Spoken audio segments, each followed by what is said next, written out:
अस्सलाम वालेकुम। Law gate के इम्पोर्टेंट जो टॉपिक हैं उनके लिए जनरल जो MCQs हैं उनके ऊपर ये पहली वीडियो है और ये जो लेटेस्ट लॉ गेट होने जा रहा है उसके रिलेटेड ये वीडियो है। तो सबसे पहले चलते हैं कि one of the process fee has been filled along with the plaint for the service of the party it is the sufficient for the issuance of the process of any subsequent stage of the suit. तो ये false है।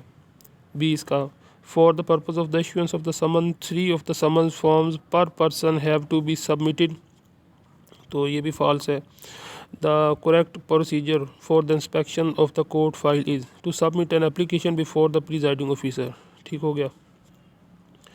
उसके बाद में वो कह रहा है कि the dress code of the apprentice lawyer वो होता है jacket and trouser with the maroon tie, यानी कि जो भी अप्रेंटिस होगा मेल फीमेल होगा उसका जो टाई और दुपट्टा वो मैरून होता है।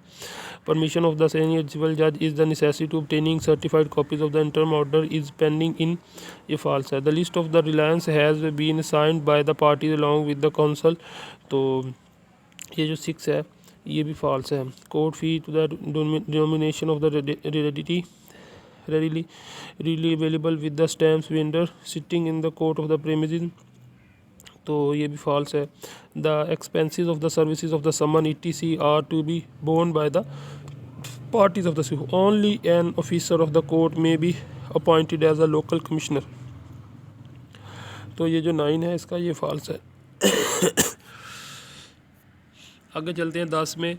वो कहता है कि प्रोक्लेमिनेशन यानी कि जो ऑफेंडर होता है जो भगोड़ा होता है इन द न्यूज़पेपर, यानी कि जो न्यूज़ देती है कि ये आदमी भागा हुआ है, has to be submit in the office of the newspaper directly, कि ये उसका जो न्यूज़पेपर का ऑफिस होता है वहाँ पर डायरेक्टली जाती नहीं। In all suit of the original documents are any attach to the plaint at the time of the institution. तो यानी कि इंस्टीट्यूशन के टाइम में सारा कुछ नो फॉल्स। और उसके बाद में आगे चलते हैं the plaint and the return statement both must be attestation by the oath commissioner. ये दोनों जो होती हैं जो ओथ कमिश्नर इसको करता है, no false. While filling and the suit and index is to be attached along with the plaint. 13 में वो कहता है कि फॉल्स है ये भी। उसके बाद once of the apprenticeship period is a complete the apprentice lawyer makes an application to the Punjab Bar Council। Punjab bar council का एप्लीकेशन है। The fee of the obtaining certified copies of the fixed. तो 15 के अंदर आ जाता है कि इसकी कितनी प्राइस होगी, वो लिखता है कि 2000 रुपये। If the court leave to the reader, इसका ये फॉल्स है। The plaint of the written records and the fees, जो 17 है इसका ये ट्रू है।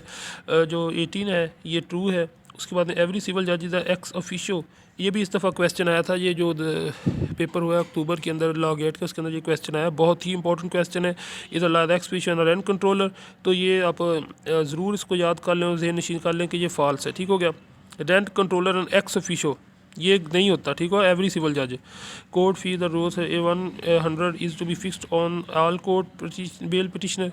तो 20 के अंदर आ जाता है कि ये भी फॉल्स है। Thanks for watching. देखते रहिए करून बोलता है।